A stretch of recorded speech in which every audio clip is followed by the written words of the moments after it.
ಕುಂದಾಪುರ ತಾಲೂಕಿನ ಕಟ್ಟೇರಿ ಗ್ರಾಮ ಪಂಚಾಯಿತಿ ವ್ಯಾಪ್ತಿಯಲ್ಲಿ ಬರುವ ಬಸ್ತಿಹಳ್ಳಿಯ ನಿವಾಸಿಯಾದ ವೈಎಸ್ ಜಯಂತಿ ಎಂಬ ಮಹಿಳೆ ಖಾಲಿ ಇರುವ ಆಶಾ ಕಾರ್ಯಕರ್ತೆಯ ಹುದ್ದೆಗೆ ಅರ್ಜಿಯನ್ನ ಸಲ್ಲಿಸಿದ್ದು, ಅರ್ಜಿಯ ಜೊತೆಗೆ ವಿದ್ಯಾರ್ಥಿಗೆ ಸಂಬಂಧಪಟ್ಟಂತೆ ದಾಖಲಾತಿಗಳನ್ನು ನೀಡಿದ್ದು, 10ನೇ ತರಗತಿ ಜೊತೆಗೆ ದ್ವಿತೀಯ ಪಿಯುಸಿ ಮತ್ತು ಜಿಎನ್ಎಂ ನರ್ಸಿಂಗ್ ತರಬೇತಿ ಪಡೆದಿರುತ್ತೇನೆ. ವಿದ್ಯಾರ್ಥಿಯ ಆಧಾರದ ಮೇರೆಗೆ ನನ್ನನ್ನು ಪರಿಗಣಿಸದೆ ರಾಜಕೀಯ ಹಿನ್ನೆಲೆಯುಳ್ಳ ಸ್ವಗ್ರಾಮದ ಶ್ವೇತಾ ಅವರನ್ನು ಆಯ್ಕೆ ಮಾಡಿರುವುದು ತಿಳಿದು ಬಂದಿರುತ್ತದೆ. ಅಲ್ಲದೆ ಪಂಚಾಯಿತಿ ಅಧಿಕಾರಿ ಕುಮಾರ್, ಗ್ರಾಮ ಪಂಚಾಯಿತಿ ಅಧ್ಯಕ್ಷರಾದ ರಮೇಶ್ ಇತರರು ಸೇರಿ ಆಶಾ ಕಾರ್ಯಕರ್ತೆಯರ ಆಯ್ಕೆ ಪ್ರಕ್ರಿಯೆಯ ಪರಿಷ್ಕೃತ ಮಾರ್ಗಸೂಚಿಗಳನ್ನು ನಿಯಮಾವಳಿಗಳನ್ನು ಪಾಲಿಸದೆ ಯಾವುದೇ ರೀತಿಯ ಗ್ರಾಮ ಸಭೆ ಹಾಗೂ ಸಾಮಾನ್ಯ ಸಭೆಯನ್ನು ನಡೆಸದೆ ಗ್ರಾಮ ಪಂಚಾಯಿತಿಯ ಸದಸ್ಯರುಗಳ ಮನೆ ಮನೆಗೆ ಹೋಗಿ ಸಹಿ ಪಡೆದುಕೊಂಡು ಶ್ವೇತಾ ಅವರನ್ನು ನೇಮಿಸಿಕೊಂಡಿದ್ದಾರೆ. ಇದರ ವಿಷಯವಾಗಿ ಶಾಸಕರಾದ ದರ್ಶನ್ ಪುಟ್ಟಣ್ಣಯ್ಯ, ಕಾರ್ಯನಿರ್ವಾಹಕ ಅಧಿಕಾರಿಗಳು, ಗ್ರಾಮ ಪಂಚಾಯಿತಿ ಅಧ್ಯಕ್ಷರು ಹಾಗೂ ಪಂಚಾಯಿತಿ ಅಭಿವೃದ್ಧಿ ಅಧಿಕಾರಿಗಳು, ಪ್ರಾಥಮಿಕ ಆರೋಗ್ಯ ವೈದ್ಯಾಧಿಕಾರಿಗಳ ಗಮನಕ್ಕೆ ತಂದಿದ್ದರೂ ಸಹ ಗ್ರಾಮ ಪಂಚಾಯಿತಿ ಅಧ್ಯಕ್ಷರಾದ ರಮೇಶ್ ಹಾಗೂ ಪಂಚಾಯಿತಿ ಅಭಿವೃದ್ಧಿ ಅಧಿಕಾರಿಗಳಾದ ಕುಮಾರ್ ಶಾಸಕರ ಹೆಸರನ್ನು ದುರ್ಬಳಕೆ ಮಾಡಿಕೊಂಡು ಕಡು ಬಡವಳಾದ ನನಗೆ ನೇಮಕಾತಿ ವಿಚಾರದಲ್ಲಿ ಮೋಸ ಮಾಡಿರುತ್ತಾರೆ. ಇದಕ್ಕೆ ಸಂಬಂಧಿಸಿದಂತೆ ದಾಖಲೆಗಳನ್ನು ಪರಿಶೀಲಿಸಿದ ತಾಲೂಕು ವೈದ್ಯಾಧಿಕಾರಿಗಳು ಮರುಪರಿಶೀಲನೆ ಮಾಡುವಂತೆ ನಿರ್ದೇಶನ ಮಾಡಿದ್ದರೂ ಸಹ ನನಗೆ ನ್ಯಾಯ ದೊರಕಿಲ್ಲ. ಆದ್ದರಿಂದ ನೊಂದ ಮಹಿಳೆ ಜಯಂತಿರವರು ನನಗೆ ನ್ಯಾಯ ಕೊಡಿಸುವಂತೆ ಮಾಧ್ಯಮಗಳ ಮೂಲಕ ತಮ್ಮ ಅಳಲನ್ನ ತೋಡಿಕೊಂಡರು. ನನ್ನ ಹೆಸರು ಜಯಂತಿ. ನಾವು ಬಸ್ತಳ್ಳಿ ಗ್ರಾಮದಿಂದ ಬಂದಿರೋದು.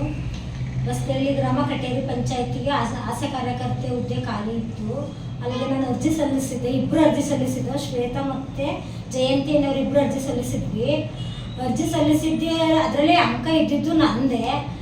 ನಮ್ಮ ಕಟೇರಿ ಗ್ರಾಮ ಪಂಚಾಯತಿ ಅಧ್ಯಕ್ಷರು ಮತ್ತು PDOಗಳು ನನ್ನದು ಜಾಸ್ತಿ ಅಂಕ ಇದ್ರೂ ನನ್ನನ್ನು ತಿರಸ್ಕರಿಸಿ ಇದನ್ನು ದುರ್ಬಳಕೆ ಮಾಡ್ಕೊಂಡು ರಾಜಕೀಯದಿಂದ ಅವ್ರನ್ನ ಆಯ್ಕೆ ಮಾಡಿರ್ತಾರೆ.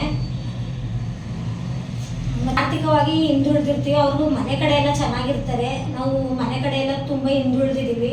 ಆದರೂ ನಮಗೆ ನ್ಯಾಯ ಕೊಡ್ದೇ ಈ ಥರ ಮೋಸ ಮಾಡಿರ್ತಾರೆ. ಮತ್ತು ಪ್ರತಿಯೊಬ್ಬ ಮೇಲಧಿಕಾರಿಗೂ ಇದನ್ನು ಅರ್ಜಿ ಹಾಕಿದ್ದೀವಿ.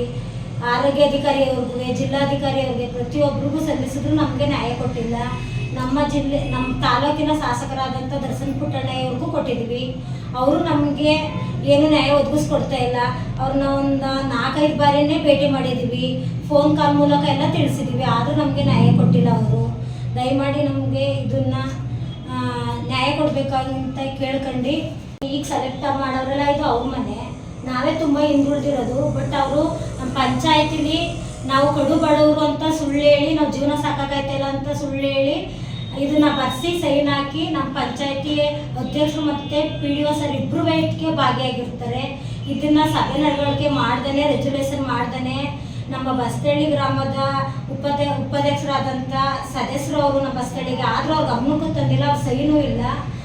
ಮತ್ತು ಪ್ರತಿಯೊಬ್ಬರು ಪಂಚಾಯತಿ ಮೆಂಬರ್ ಮನೆಗೆ ಹೋಗಿ ಸೈನ್ ಹಾಕಿಸ್ಕೊಬಂದು ಇದನ್ನು ಭಾರಿ ಮೋಸದಿಂದ ಮತ್ತು ಲಂಚದಿಂದ ಮಾಡ್ಕೊಂಡಿರ್ತಾರೆ. ಜಿಲ್ಲಾ ಆರೋಗ್ಯ ಅಧಿಕಾರಿಯವ್ರಿಗೆ, ತಾಲೂಕು ಅಧಿಕಾರಿಯವ್ರಿಗೆ ಮತ್ತು ನಮ್ಮ MLA ಅವ್ರಿಗೆ ಎಲ್ಲರ ಗಮನಕ್ಕೂ ತಂದ್ರೂ ನಮಗೆ ನ್ಯಾಯ ಕೊಟ್ಟಿಲ್ಲ. ದಯವಿಟ್ಟು ನಮಗೆ ಇದನ್ನು ಎಲ್ಲರೂ ಗಮನಕ್ಕೆ ತಂದ್ರೂ ನ್ಯಾಯ ಕೊಟ್ಟಿಲ್ಲ ಅಂದ್ಬಿಟ್ಟು ನಾವು ಮಾಧ್ಯಮ ಅವ್ರಿಗೆ ಹೇಳಿಕೆ ಕೊಟ್ಟಿವಿ. ಇದಕ್ಕೆ ನ್ಯಾಯ ಕೊಡಿಸ್ಕೊಡ್ಬೇಕು.